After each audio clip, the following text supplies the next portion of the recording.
पहले भी मैं ब्लास्ट में ज़ख्मी हुआ था 2013 में इलेक्शन में। तो अब मैं 2023 में ब्लास्ट में ज़ख्मी हुआ था। बच्चे आंखों पर सामने आ रहे थे, बीवी, ये सब कुछ नज़र आ रहा था। मैंने कहा यार अब बचने की उम्मीद नहीं है, अब बचूंगा या नहीं।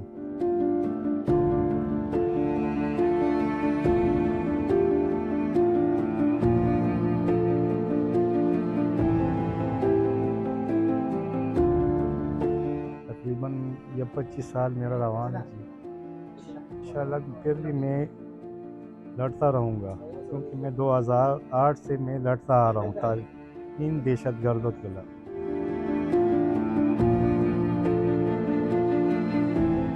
जब वो जमा 5 मिनट रहते थे, मैं वज़ू कर रहा था। वज़ू करके जब मैं बाहर निकल रहा था तो जमा खड़ी हो गई। इमाम ने ला अल्लाहु अकबर कहा भी नहीं था, क़यामत ख़त्म हुई है। बस इसके बाद भी पता नहीं चले, दर्द हुई, बस हमें फिर पता नहीं चला जी। मुझे पाँव पर जी और सर पर जी, बैक साइड पर जी चोट आई है जी।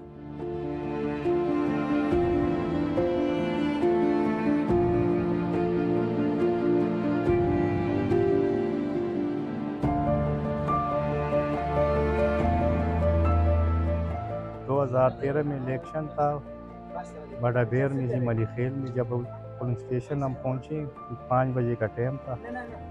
उधर 2 आईडीज़ है जी।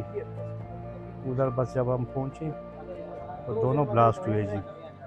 तकरीबन मैं रात को मुझे कोई 2 बजे होश आया था जी बस। उसमें तकरीबन 20-25 अफ़राद ज़ख्मी हुए थे जी।